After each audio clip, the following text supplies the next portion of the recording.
दो गड्डी तुम्हारी जेब में अगर फंसी हुई है फिर तो तुम कहीं पर भी चले जाओ। जी सर, होटल रूम खोलो। जी सर, वीआईपी दर्शन। जी सर, अभी आइए, बस अंदर अभी दर्शन कराता हूँ, अभी जल चढ़वाता हूँ, अभी तुमको प्रणाम करवाता हूँ। जी सर, लो। फिर तो तुम्हारे पास में अगर 500 की नोट की गड्डी फंसी हुई है तो जी सर, लो अभी मैं तुम्हारे गले में माला भी पहनाता हूँ। सर, मैं आपको अभी भगवान से दर्शन कराता हूँ। सर, मैं अभी आपको उनसे मिलवाता हूँ। सर, मैं अभी ऐसा करवाता हूँ। बस 500 के नोट की गड्डी तुम्हारे जेब में है तो तुम मंदिर में दर्शन भी वीआईपी कर लोगे, ठहर भी जाओगे, होटल में भी पहुंच जाओगे, भोजन भी कर लोगे, अच्छे से घूम भी लोगे, फिर भी लोगे। तुम्हारे को ना चावल ले जाना है, ना दाल ले जाना है, ना बर्तन ले जाना है, ना भांडा ले जाना है, ना कोई सामग्री ले जाना है। बस अपनी जेब में 2 गड्डी फंसा कर रखो और चल दो, तो तुम्हारी सारी व्यवस्था अच्छी होगी। हम भी उस बच्चे से यही कहे कि अपनी जेब में जैसे 2 गड्डी फंसाना जरूरी है, उसी तरह अपने दिल में शंकर और पार्वती को फंसाना जरूरी है, तो ऊपर भी व्यवस्था अच्छी मिल सकती। अगर ये 2 आपके हृदय में फंस गए, ये 2 आपके दिल में आ गए, तो फिर आपकी व्यवस्था ऊपर भी अच्छी है। नीचे तो नीचे जाने दो, ऊपर भी व्यवस्था अच्छी है। और कृपा की ना होती जो आदत तुम्हारी, कृपा की ना होती जो आदत तुम्हारी, तो सुनी लेती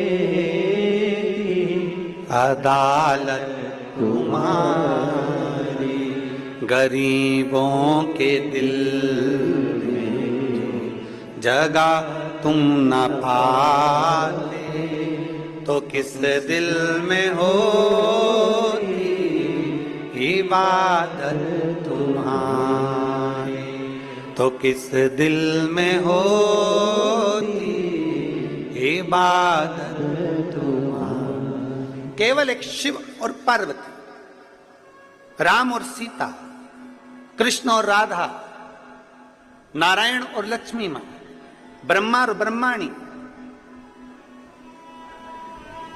ये 2 गड्डी है हमारी, और जिसको आपने दिल में हृदय में रख लिया,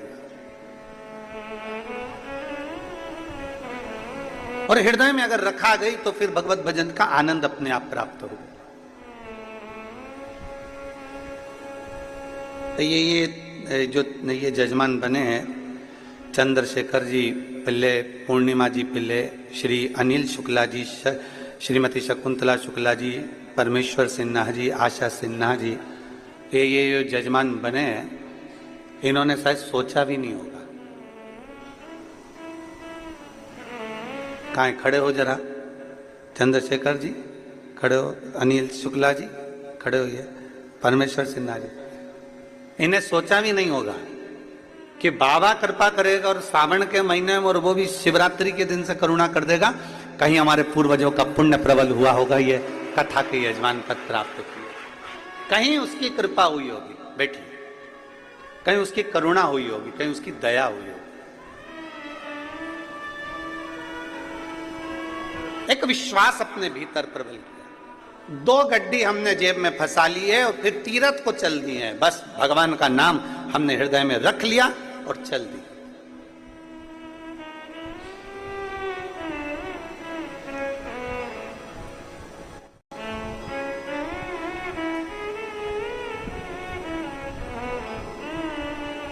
और जितने यहां श्रोता बैठे हैं ना, ये भी जरा विचार करिएगा।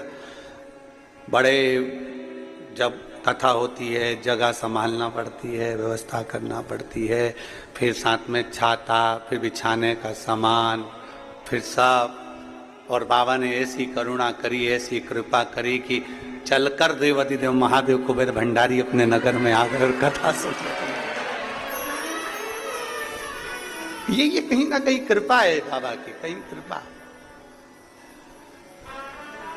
और वो 2 गड्डी तुम्हारे पास में पहले से थी, वो 2 गड्डी तुम्हारे पास पहले से थी, शंकर और पार्वती की। ये तो पक्का है कि तुमने शंकर जी को जल लपक के ही चढ़ाया है, ये पक्का है। अच्छा, जोरदार चढ़ा है। और वो दो गड्डी तुम्हारे पास में पहले से थी, एक शिव एक पार्वती, एक राम कृष्ण शंकर पार्वती शिव राम कृष्ण रूपी शंकर पार्वती रूपी जो गड्डी तुम्हारे पास में है, तुमने उसका प्रयोग करा और दिल से श्री शिवाय नमस्तुभ्यम, श्री शिवाय नमस्तुभ्यम जपते रहे जपते रहे जपते रहे, उसका पुण्य फल आज प्रकट हो।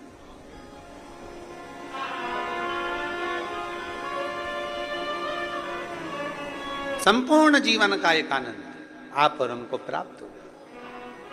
माता सती ने प्रश्न किया काशी की धरा पर, काशी की भूमि पर,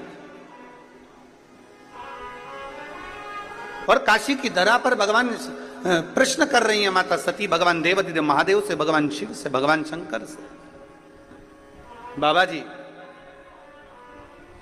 हमारे मन के संशय को मिटा दीजिए, ये पुनरपि जन्म पुनरपि मरणम, बार बार जन्म बार बार मृत्यु के प्रपंच से कैसे छूटा जाए वो हमको बता दीजिए।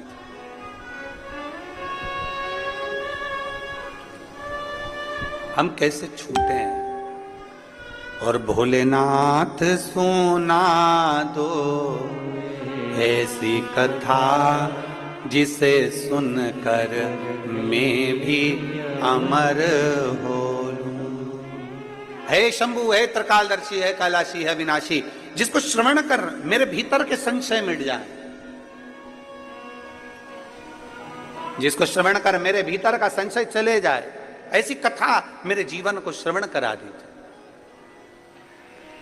मुझे श्रवण करना है ऐसी कथा जो मेरे संशय को मिटा दे, मेरे संशय को समाप्त कर दे। मां भगवान देवाधिदेव महादेव सुन रहे हैं, माता सती बारंबार प्रश्न कर रही हैं, भगवान शंकर से बारंबार प्रश्न किया जा रहा है, बारंबार।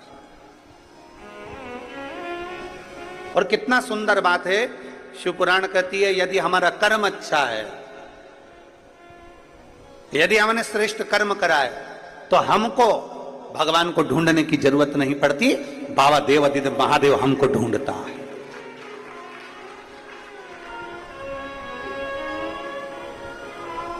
अगर हमारा कर्म अच्छा है, अगर हमारे कर्म श्रेष्ठ हैं, तो हमको बाबा को ढूंढने की जरूरत नहीं, बाबा हमें ढूंढेगा, बाबा हमको ढूंढने के लिए नहीं करता।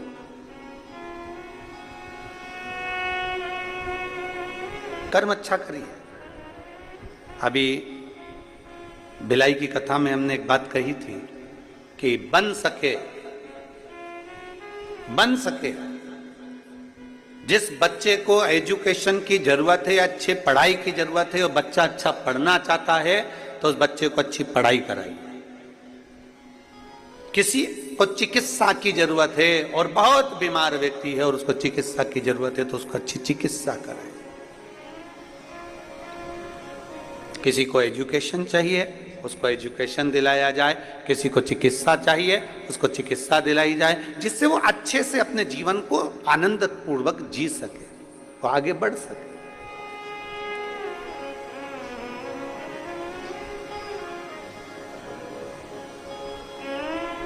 किस किसने सुनी थी भिलाई की कथा? हाथ उठाओ जरा। सभी ने सुनी है? रख लो रख लो रख लो।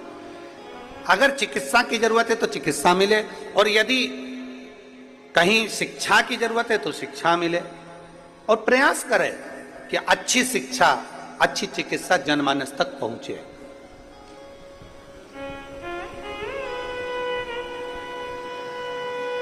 सती मैया कह रही है कि मेरे भीतर का संशय मिटा दीजिए। कर्म अच्छा है तो आपको परमात्मा को ढूंढने की जरूरत नहीं, परमात्मा आपको ढूंढेगा। और अगर कर्म बेकार है, समय की अवस्था धीरे धीरे धीरे धीरे आती जाती है और मालूम पड़ जाता है कि हमारा आने वाला समय कैसा है।